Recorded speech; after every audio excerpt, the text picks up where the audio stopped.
আসসালামু আলাইকুম, সবাই কেমন আছেন? আলহামদুলিল্লাহ, আমি আপনাদের দোয়ায় খুব ভালো আছি। আমি আজ গরু গোশত রান্না করে দেখাবো।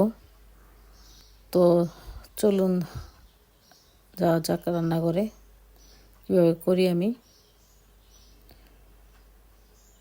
প্রথমে তেল গরম করে তেলে পেঁয়াজটা ভেজে নিচ্ছি আর কি।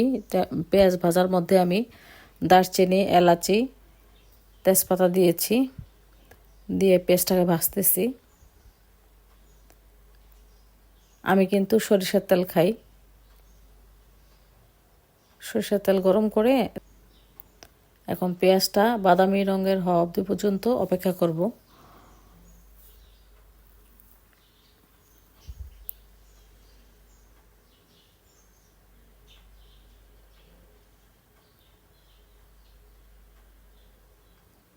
প্রায় বাদামি রঙের হয়ে এসেছে পেঁয়াজটা। এখন আদা রসুন বাটা দিয়ে দিব।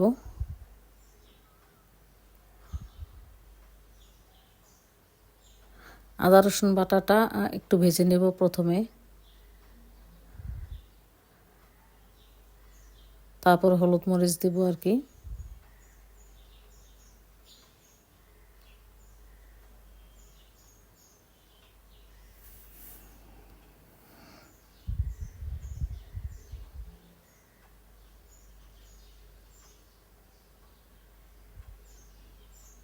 এখন হলুদ গুঁড়ো আর মরিচ গুঁড়ো দিয়ে দিলাম।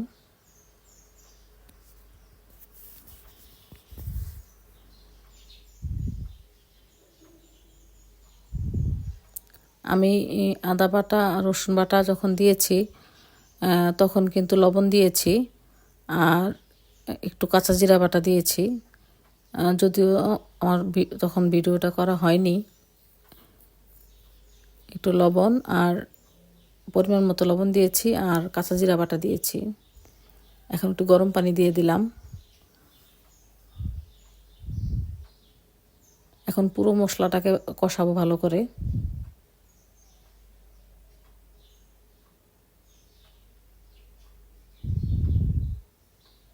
পানিতে মশলাটা কষে যখন তেলটা উপরে চলে আসবে তখন আমি গোস্তটা দিয়ে দেব।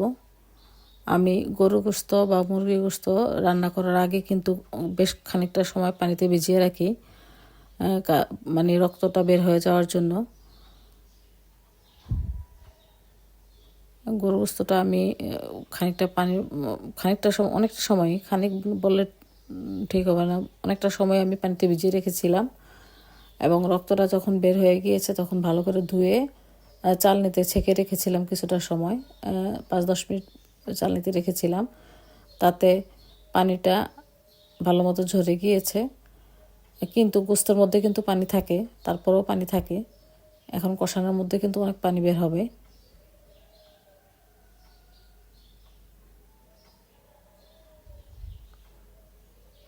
এখন ঢাকনা দিয়ে দিব। ঢাকনা দিয়ে দিলে গোস্ত ভালো মতো মানে কষবে, পানিটাও বের হবে। গোস্তের ভিতর থেকে অনেকটা পানি বের হবে।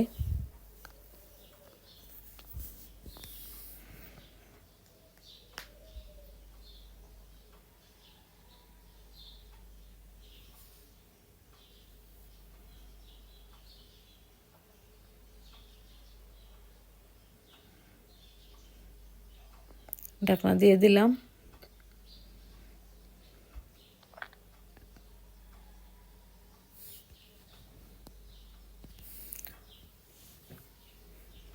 কিছুক্ষণ পর পর একটু নেড়ে দিচ্ছি, এজন্য যাতে নিচে লেগে না যায়, কারণ এখনও ভালো মতো মানে গোস্তর ভিতর থেকে পানিটা বের হয়নি। পানিটা যতক্ষণ না বের হবে ততক্ষণ কিছুক্ষণ পর পর নাড়া দিয়ে দিব।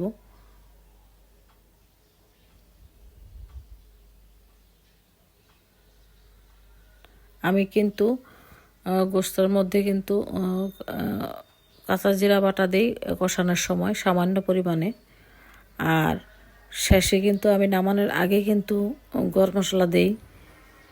জিরা বাটা, জিরা, তারপর দারচিনি, এলাচি, তারপরে পেঁয়াজ ভেজে আমি বেটে দিই। মানে গরম মশলাটা আমি মানে ভেজে তেলের মধ্যে ভেজে নিই। দারচিনি, এলাচি, তেজপাতাটা আমি তেলের মধ্যে ভেজে নিই। ভেজে তারপরে আমি একটু সামান্য জিরা সহকারে ভেজে পাটায় পিষে তারপরে দিয়ে দিই আর কি নামানোর কিছু আগে গোস্তের মধ্যে, তাতে গোস্তের স্বাদটা কিন্তু খুব ভালো আসে। আমার গুঁড়া মশলাও আছে, গুঁড়া গরম মশলাও থাকে আমার, মাঝে মাঝে দেই, তবে আমি ম্যাক্সিমাম টাইমে কিন্তু এইভাবে পাটায় পেটেই দিই, তাতে গোস্তের স্বাদটা কিন্তু খুব ভালো আসে।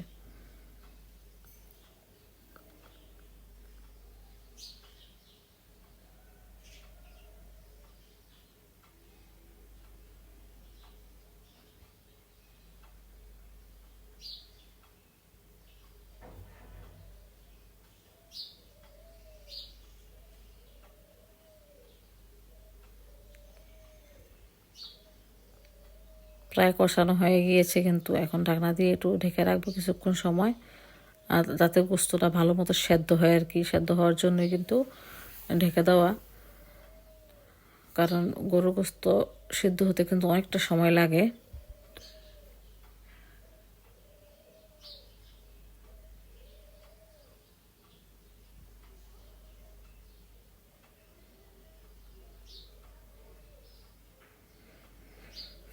প্রায় হয়ে এসেছে, এজন্য আমি এখন কাঁচামরিচ দিয়ে দিলাম। যদিও কাঁচামরিচ আরেকটু দিলে ভালো হতো, আমার আজ কম ছিল, এই জন্যই অল্পই দিয়ে দিলাম। কাঁচামরিচটা গরুর গোস্তের মধ্যে দিলে কাঁচামরিচের যে ফ্লেভারটা, এটা খুব সুন্দর ফ্লেভার আসে এবং গোস্তের স্বাদটা কিন্তু বাড়ায়।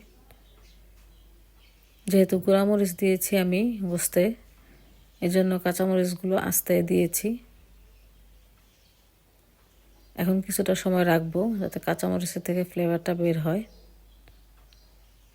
তারপর ঢাকনা দিয়ে ঢেকে রাখবো কিছুক্ষণ, মানে অল্প আছে আর কি।